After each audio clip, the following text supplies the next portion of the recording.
valuable seaman, wherever you be, and tell old Father Hudson that we'll set him free. We sail with a lot of different kinds of groups, and no matter who it is, they all have that same basic experience if they've never been on board before, that this is new, it's a little strange maybe, they're unfamiliar with it, but once they reach that comfort zone, that the boat is an interesting place and is actually a welcoming place, I think the trip really starts to have value for them.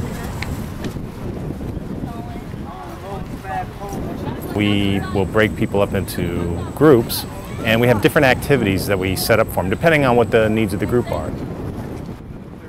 We let them know that they're going to go on a large sailboat, traditional sailboat. So we talk to them even before they come on the boat about some of the things that they need to keep in mind as they're going on there. They need to listen, they need to pay attention to what the crew says, because even though we have an excellent safety record, they're still going onto a place that there's a lot of moving parts. What's your favorite color? I think their first impression when they come on is that it's a very big boat. It's kind of a strange looking boat. It's maybe they've been on the Staten Island Ferry or some boat like that, but they see that this is different. It's got lots of sails on it. It's got people on it that are using equipment that they don't understand. So I think they're a little bewildered and just trying to feel out what this boat is all about. And this could be a group of fourth graders, high school kids, college kids, or just the general public. We want to make them part of the program. Once they get on board and see all the kinds of things that they're going to do and realize that the crew is there to help them and make it fun for them, they get into the experience. It's an active learning process, not a passive experience, and I think those are always the most valuable. And the captain gets a chance to explain to the group the things that they need to do to be on this boat safely. This is how we're going to keep you safe. And the first rule is that when the captain's talking, nobody else makes a sound. Nobody else makes a sound, okay? Right? I'm like the President of the United States around here. I'm even more powerful than he is. Right? If he gets on my boat, I boss him around, period. Right? Because I'm the one here that's going to keep you guys safe. But this sail, you guys are going to raise it. It weighs 3,000 pounds. Once it goes up, it's going to move from side to side. Right? That's what sails do. Sailing up, sailing down. Couple more things. Up, down, up and down the river, sailing on. Stopping all along the way. The river may be dirty now, but she's getting cleaner every day. People come, people go. Come, go, up and down the river, sailing on. Stopping all along the way. The river may be dirty now, but she's getting cleaner every day. The first thing we do is we go fishing, and we have a trawl net on board. We catch some Hudson River life. Most of it we release right away, but some of it we keep on board for the length of the sail, and we identify some of the stuff. And the reason we do this is we want people to see just how rich and diverse an ecosystem the Hudson River is. When kids come on board, we ask them, well, is this river clean or dirty? And they almost always say it's just dirty, polluted. So is there anything that lives in there? A lot of them think there's nothing that can live in there because it's just a dirty body of water. So we like to dispel that myth by catching fish. There's over 200 kinds of fish that live in the Hudson River. We need to break up into two groups and raise this main sail. Now, you guys feeling strong? So once we've done that, we raise a sail, and this is definitely a hands-on activity. I can't even hear you. Are you guys feeling strong? Because the sail itself is very big, it's very heavy, and we need everybody to actually get the thing up in the air. Beach side, drop the line.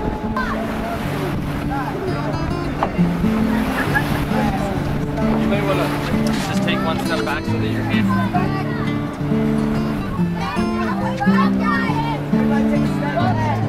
Take one step back. Move back.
Alright.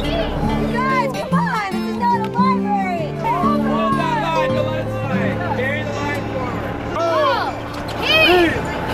Everyone's voices!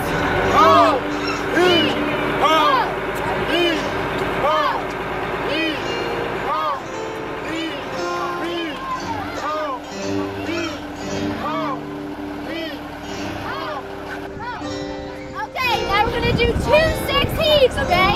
I say 2 6, you 2 6 heaves! Walk your hands forward, holding on 2 6 heaves! Now hold that line! Don't let it out!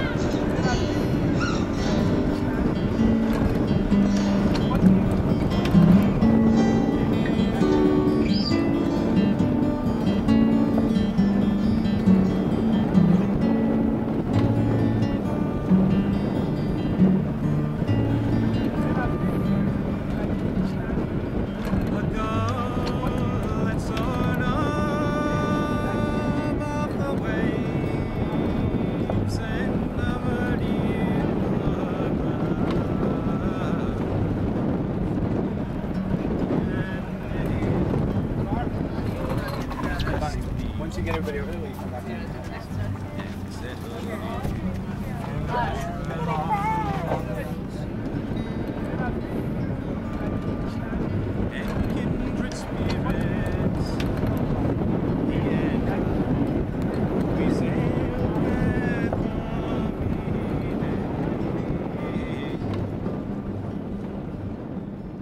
One of the most positive things, especially working down in the New York City area and the more urban areas, is just seeing students, of all ages, who've never actually touched a live fish before. And you pull something out of the river, you pull a 2-foot sturgeon, or you pull a hog choker or a jellyfish out of the river, and to see, people's amazement to think that this stuff actually lives on the west side of Manhattan in their backyard, right down the street.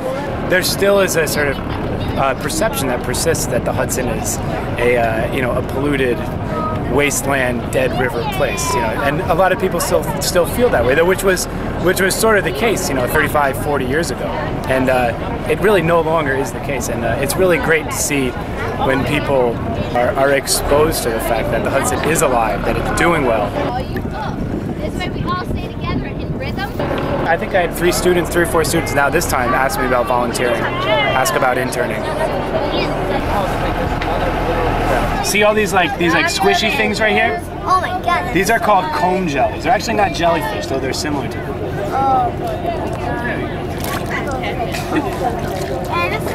We set up conditions on board the boat where if we catch certain kinds of fish, we allow the kids to touch them, and the kids can experience the fish not just from having us talk about them, but from actually touching them and getting a sense of what these fish are all about.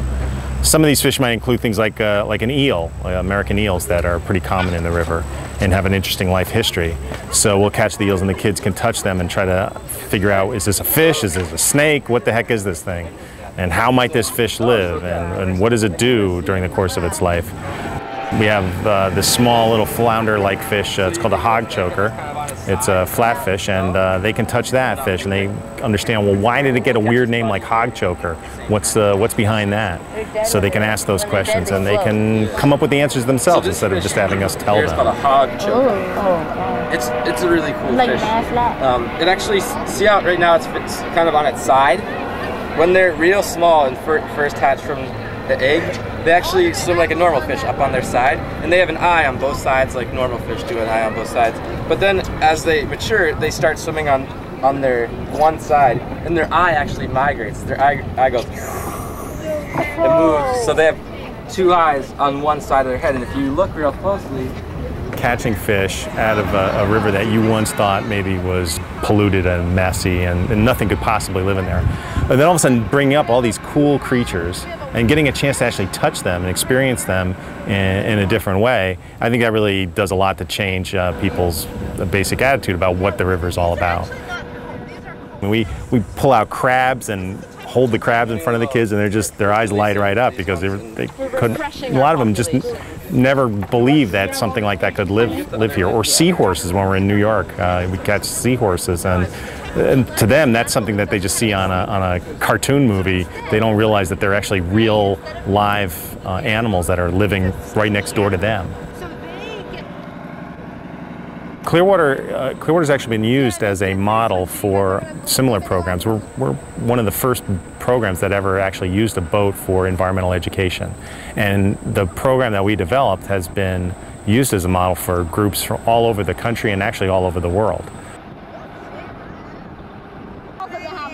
The kids are amazed at some of the stuff we catch. And depending on where we are in the river, we can catch anything from starfish, seahorses, jellyfish, things like that, to flounder and striped bass. Sometimes we even catch sturgeon, crabs, just a lot of amazing stuff.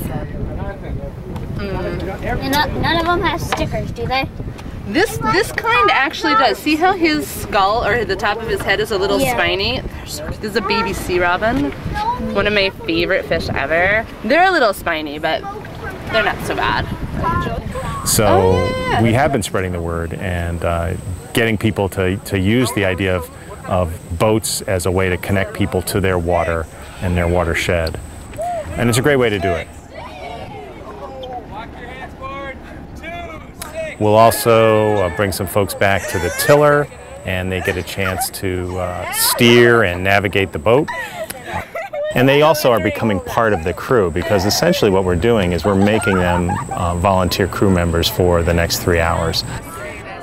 And the captain will ask them to steer by compass, and there's a big tiller on board. It's like 8-foot long tiller, so they all have to, it's an effort to push the tiller, so they all get a chance to do that as well. There were some sloops that had wheels. Tillers can be more responsive, but they take more work because there's not as much mechanical advantage as there is in a ship's wheel. They also go down below in the main cabin of the Clearwater. so that's like. And we also show them a series of stained glass windows that are up at the top of the main cabin there. And these stained glass windows tell a little bit of a story of the Hudson River history, starting with Native Americans, working through the age of sail, when sloops like the Clearwater were the main means of transportation, and the steamboat era. But what if there was one more stained glass window that is going to tell the story of what's going to happen in 20 years on the Hudson River? What kinds of things would be on that window? This one says Henry Hudson. And I get the kids to think about what they would like to see on the river.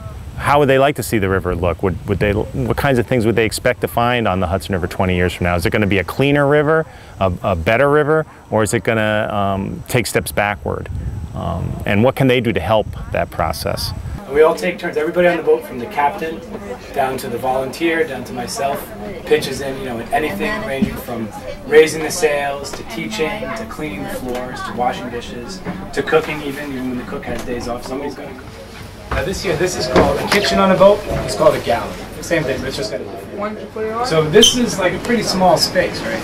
And the cook needs to use this to cook for 18 people. So she really needs to have privacy. She needs to be left alone. But she's in here working 24 hours a day. What we got over here Now these sections over here, every section of the boat has its own area.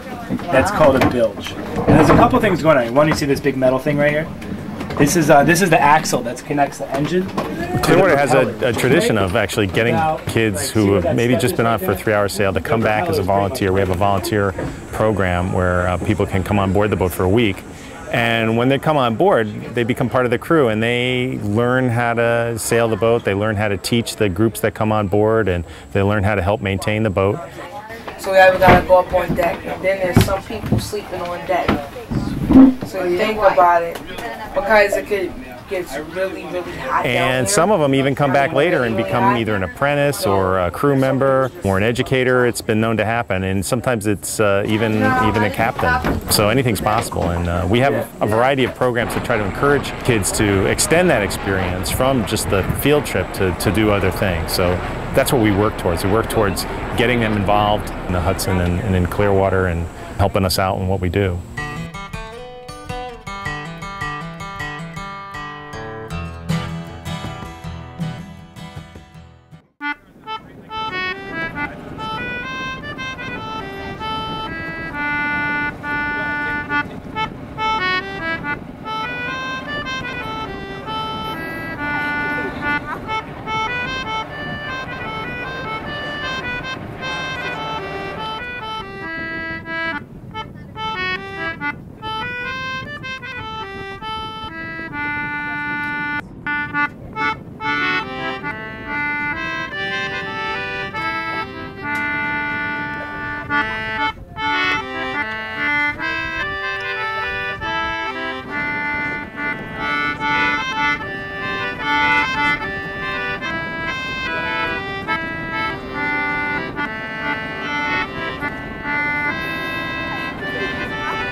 sailboat's name, it's the sailboat Clearwater. Most kids know about maps. They know about maps of their neighborhood or maps of the state or the country or whatever.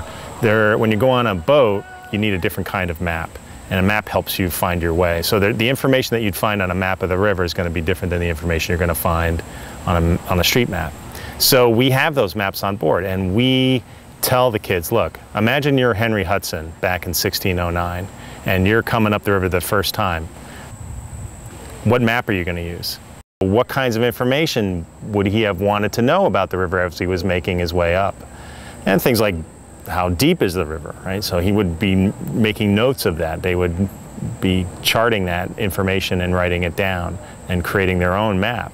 So today's nautical charts has a lot of information on it, information about how high the bridges are and where there might be obstructions underneath the water and where there might be buoys or lighthouses or landmarks that they can all use.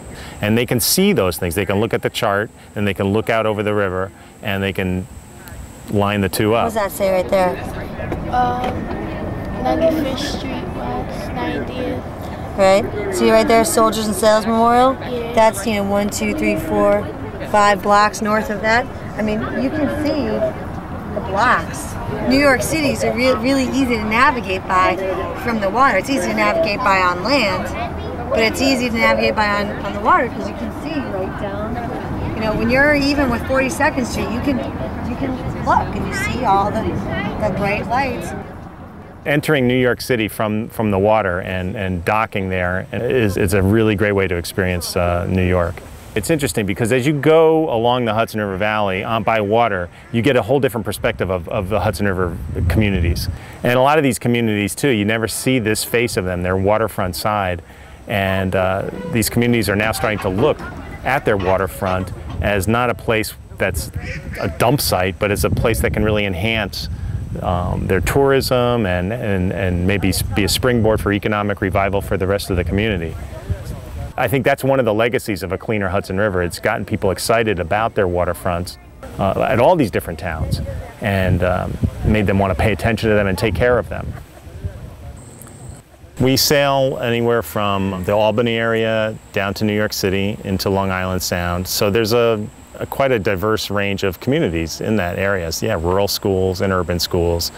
And not just schools either, but also camp groups, scouting groups, church groups, and the general public.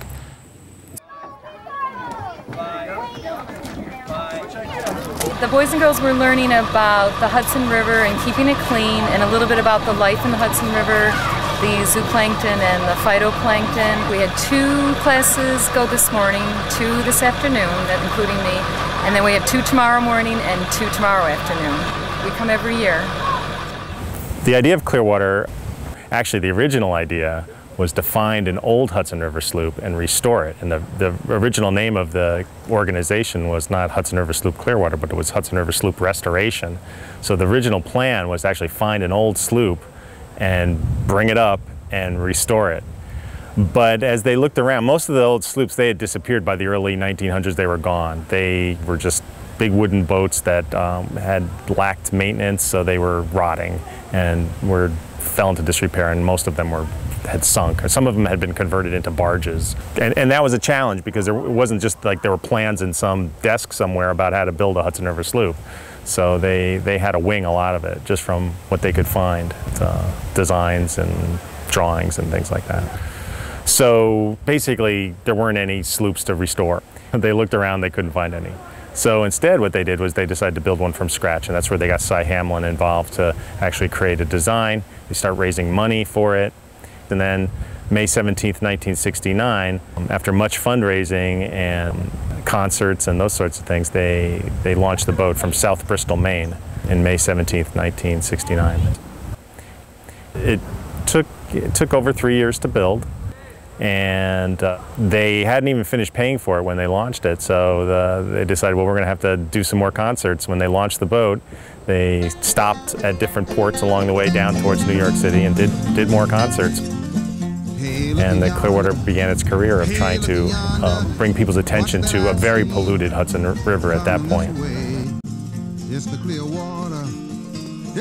Most of our support comes from people who want to support the work that we do. So they join the organization. They sign up for a membership as an individual or as a family. We also write grants and we get contributions from other sources. The driving force behind what keeps the boat going is contributions, individual contributions, and so that's really what we depend on. We're very excited because in the next couple of years, in 2009, there's a couple of interesting anniversaries happening. It's the quadricentennial celebration of Henry Hudson's trip up the Hudson River, and it's also the 40th anniversary of the launch of the Clearwater. So we are in the process now of working with communities and other organizations, nonprofits, and the state government to be part of that celebration. It's going to be a gala event, and we're pretty excited about it, so we're looking forward to really bringing in 2009 with a bang.